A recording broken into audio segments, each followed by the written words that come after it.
Let's quickly go across at this point to Manjula Mishra first. Manjula Mishra ji, as in your role first, of course, you have many roles, as Pankaj was just describing to us, but in the role of Special Invitee, National Board of MSMEs, Government of India, you work very closely with government on this sector. Now, what's currently driving that belief in government that MSMEs are key to the growth story? Do you believe that once again this coming budget should also focus on the MSME sector? What sort of specific announcements are you hoping for? What are your recommendations to the FM? Because they're all listening to us today as we broadcast live on NewsX. What was left undone last year? And what do you believe has worked well in those stimulus packages that were announced last year, specifically for this sector? Thank you for having me here. This 2020, the pandemic year, it has been a difficult year for MSMEs. But however, I would like to look at it at a different perspective. The whole world has been reset. And today, India and say China, we are on a level playing field. The years that would have taken for us to catch up, suddenly the gap has bridged. We are seeing companies from the US, from Europe, they're wanting to do business with Indian companies rather than Chinese companies.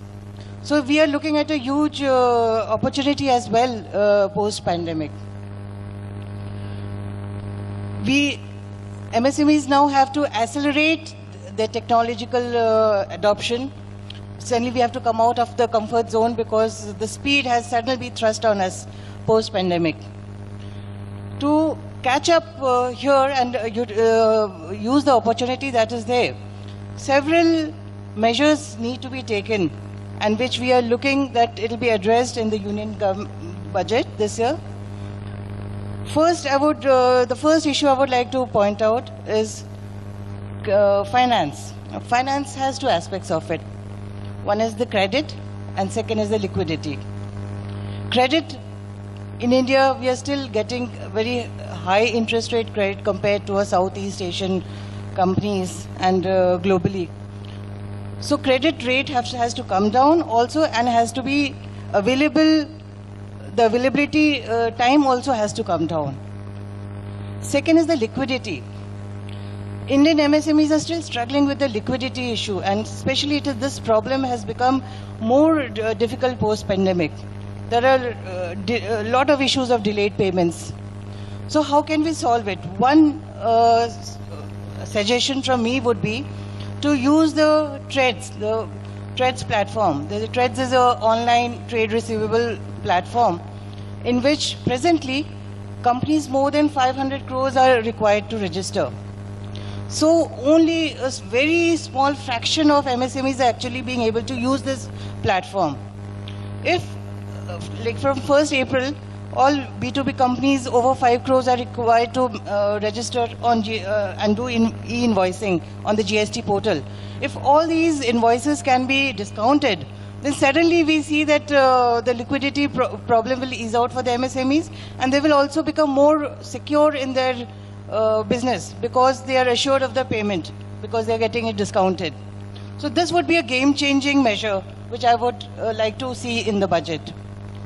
Second, again, as I said, importance of technology. I would like to see some kind of encouragement from the government for MSMEs to adopt technology so that we have become globally competitive. There are other issues on tax. In the previous session, we heard about capital gains tax. We would also request tax reduction for partnership and proprietorship companies, because most of them are MSMEs. 95% are partnership and proprietorship, but only limited companies, private limited companies have seen income tax reduction in previous year. So most of the MSMEs are still paying higher tax. I would also like to see a small industries tax, small industries policy. Presently, MSMEs are complying more than 700 compliances. A small industry having 10 people are having the same compliances like in the bigger companies. So a small industries act should be there, where the compliances should be coming down. Most 14 or 15% of these compliances also have criminal aspect to it. So even that has to go. Like this, these are all outdated ideas now. So those are your recommendations. Yes. All right. Rachit, let me come straight across to you at this point. Rachit, do you also agree with the liquidity issue that Manjula ji raised? I'll get to your recommendations in just a second, Rachit, but just talking about this liquidity issue, what needs to be done to further ease it for corporate India, for companies, and also for, of course, particularly companies in the MSME sector. But also, Rachit, what needs to be done to create demand? Because that's something that many analysts have been saying, that until we stimulate demand, until we get demand to pre-COVID levels, you know, we're not going to be seeing the growth story, the numbers that we were seeing earlier. We need to ease liquidity, of course, for corporate India, India Inc., but we need to, you know, enact measures to create demands, to stir that sentiment amongst consumers in the country. What needs to be done to that effect? So I think, firstly, India being a young nation, it's very important that we promote entrepreneurship. Now, the mindset of people are changing. Earlier, like, 3 decades ago, people used to actually work for bread and butter.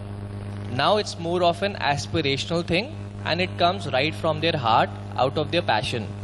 And it takes a lot of guts, especially not just in metropolitan, but in rural areas. That's somebody coming out and saying, I want to do something good for this country. The young nation is very ethical, although there are a lot of challenges, as you rightly pointed out, in terms of liquidity. So it's pertinent and very important to support them.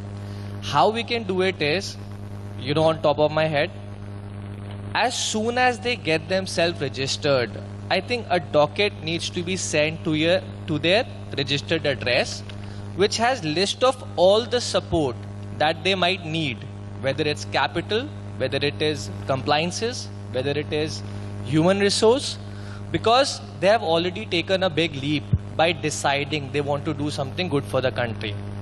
Now, liquidity can be provided by a single window solution, wherein the local areas and the local offices support them and give them whatever capital is needed to run their business at the lowest possible cost. Maybe there can be a moratorium to their capital attached, because as soon as they have capital, the largest challenge gets resolved immediately. They have the skill, that's the reason they have taken the challenge to become an entrepreneur. After, they have access to capital, they can then invest in technology, create employment. After creating employment, automatically the demand will increase, because, at a macro level, government is thinking very right that, we need to have a $5 trillion economy by 2024, or maybe we need to get self-reliant. But it all starts down with startups. The more startups they enter, the more jobs will get created. The more jobs get created, the more livelihoods will get created and will transfer to a huge demand and a huge surge. And nowadays, I'm seeing a lot of startups, since I also represent Risers Accelerator, where I look after the finance and technology. The startups, the kind of talent they have, I have never seen that kind of talent anywhere across. And they have started thinking globally. Now, earlier, it used to be a challenge just to think pan-India. But whatever startup I interact with, their vision is to be a global company. And without technology, they cannot go global. But any step, even the slightest of investment in technology requires capital. So I think government, can have various measures by ensuring that whatever capital requirement is there for startups, it reaches to their pocket there and then instantly, because honestly they are not entering the startup community just to cheat somebody or just to raise capital. They are doing it for the good of the nation. So whatever measures needs to be taken, I think at an execution level, there's a lot more that the government can do. But at a macro level, government is very well aware that startups will be the key to the growth of Indian economy in times to come.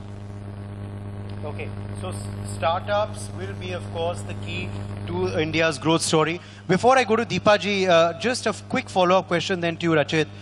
This last year, because you worked so closely with startups and with entrepreneurs, how resilient have they been? How have they faced the adversity? How much did the stimulus measures help them, or not quite? You can be candid if you like. Also, you know, in terms of the startup culture, do you believe the sentiment is still what it was 5 years ago, or has it been dented a bit? So the best thing about startups is, you know, nothing can stop them. They took 2020 as a challenge, and actually I've seen all the startups fight back. Even the startups which were dependent on brick and mortar sort of business, they came out of that mindset and they heavily they started depending on technology, and they got a way around it. So I think startups in India, they have a tendency to, you know, never quit attitude. I think definitely they have learned a lot with this challenge. There has been a silver lining also with this COVID. Earlier, their mindset was just India, pan-India. All of a sudden, because they have started using technology, their mindset has become global. They said, why can't we sell the same thing in Australia or US or other parts of the world? Why just India? And that is something which will be a key to the growth story. They're looking at Absolutely. And now, you know, earlier it used to be competition. Now there's a new term.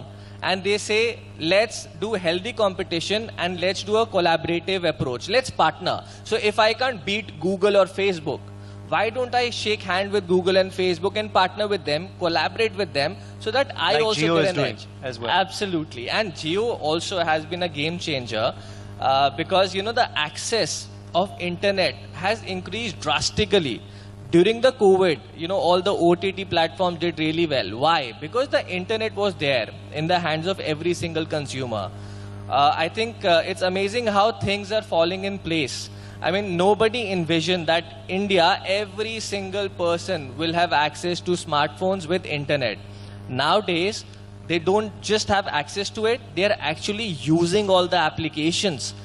And it seemed impossible that they will be able to use it, you know, 5 years ago. But now you see a layman who's not even studied till 9th standard. He's using all sorts of application, which is great. I think that gives us access and our global reach as well as network for all this. I'll come back to you. Deepa Seha, let me quickly get you in. Now, as a startup coach, ma'am, what have you really been saying to the startups in the last year, you know, to motivate them, to continue to, you know, keep them focused and resilient? And let me just tell, you know, apprise our viewers that full marks to startups and entrepreneurs, because there's someone who create ideas, you know, and who stay resilient and stay afloat despite any adversity. And this really has been a huge adversity last year. But as they say, in every adversity, there is an opportunity. So what have you really been saying to the startups you interact with, ma'am? And you're also an investor.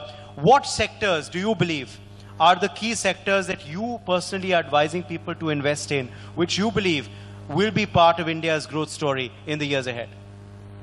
Thank you, Uday, for having me here today. What I'm going to tell you, Uday, that when we talk about the startup echelon in the country, technology is going to be a game changer. Like Rachit just said, that, you know, collaborative cultures are going to take the mainstay.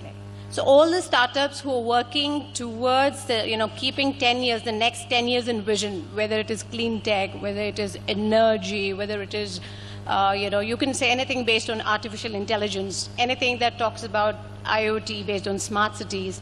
So the larger vision of the government, you know. So we are incubating startups, telling them, you know, to focus on technology, collaborative cultures.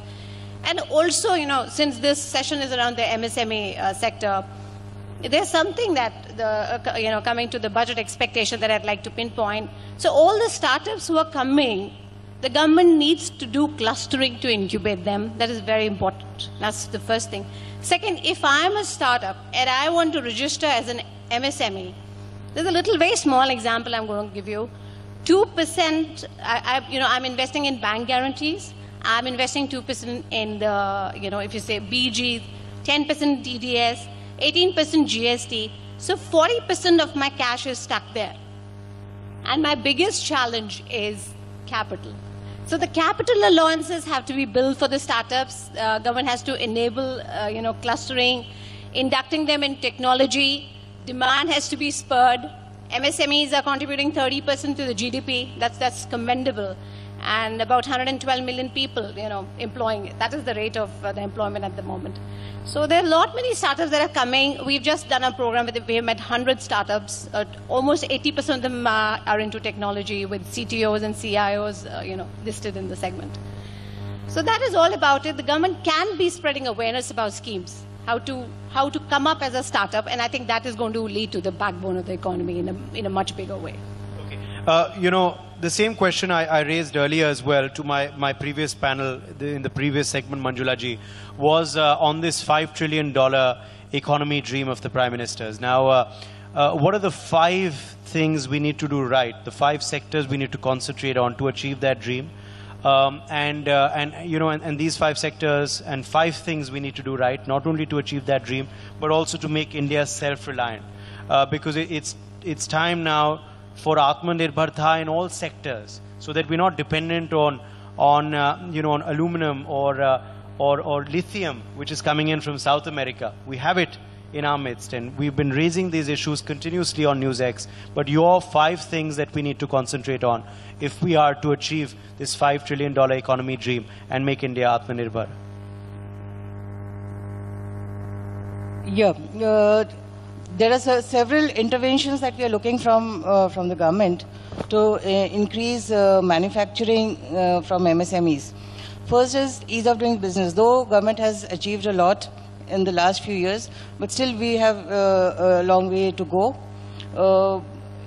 Like I said in my previous talk, there are a lot of compliances which MSMEs are still required to do. So these have to come down drastically. They have to be cut.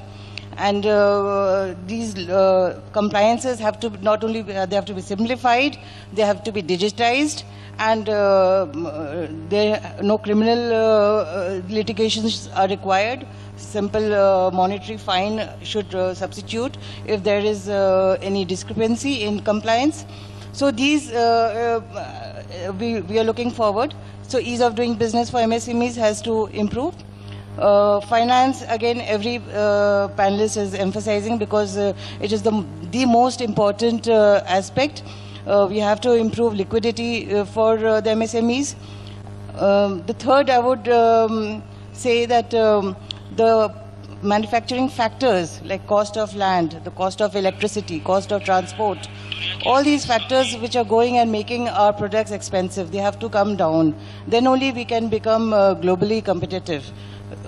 Right now, because we are having, these are very high input costs compared to our Southeast Asian neighbors, that our products are still very expensive. Then, again, for company law, I would request simplification over there. They have to be, everything, all compliances have to be digitized. Company law has to be simpler. Separate law for small companies. We do not have the same infrastructure as the large PS companies have, so they have it has to be made simple. Okay. So these are the inputs which you require. Okay. Budget wish list now, before we quickly conclude. Budget wish list, we haven't addressed them with both of you. Manjula ji has given her wish list, so we'll end with your budget wish list, Rachit, for 2021, your expectations, your recommendations to the Finance Minister and to the Government of India, and then I'll get Deepa ji for her last word as well. So I think more amount of money needs to be reserved for startups, especially because as I earlier said, startups will be the game changer for India, will be the key to solve many problems. So number one is a lot of capital to be allocated towards startup. Secondly, I think there should be more emphasis on ease of doing business because we say at a macro level that things will be very easy. But I still see startups struggling at the ground level. So I think the gap needs to be mitigated, what we are thinking and the way we are executing. The third would be, as she rightly said, the third should be that, there should be different rules altogether for the MSME sector. We should not expect MSMEs to be burdened with so many compliances. The big corporates can do it because they have a far better reach, they have deeper pockets, they have right infra in place. But you know, a smaller startup is facing a lot of challenges any which way. So I think the compliances should be eased down. Definitely the taxation for them should be reduced so that it gives them a boost to, you know, do something for the country. They are very passionate. They are driven not just by money, they are driven out of passion. So we need to understand that, and you know, we need to support in whatever way possible. So that's my wish list for them. Deepa, last word to you, your wish list. Yes, so this is my wish list. First, enable capital, establish single window system. Third, the policy makers and policy doers and practitioners should be on the same panel. They should be industry specific. The fourth should be, you know, a launch of FDI influx so that the liquidity it gets a spur. The fifth would be, you know, easy access and awareness on schemes and information for the startups across. So these 5 or 6 things, I think, completely landscape will be changed, and we'll see a new India. I think that is. Well, let that be the last word. To conclude, no doubt that MSMEs are key to India's growth story. Entrepreneurs and startups are job creators, which is why we need to continue to encourage them and further enable them. And only if we do this, only if we enable Startup India, will we truly make in India, and only then will we be able to go local for vocal as well. So let that be the last word and the last sentence. Will these budget wish lists of our panelists come true or not? We'll only know, of course, on the 1st of February. But we'd be happy to have all of you back on NewsX to decode the budget as well. For now, though, my thanks to you for joining us. Let's have a warm round of applause for our panelists for the MSME sector second segment.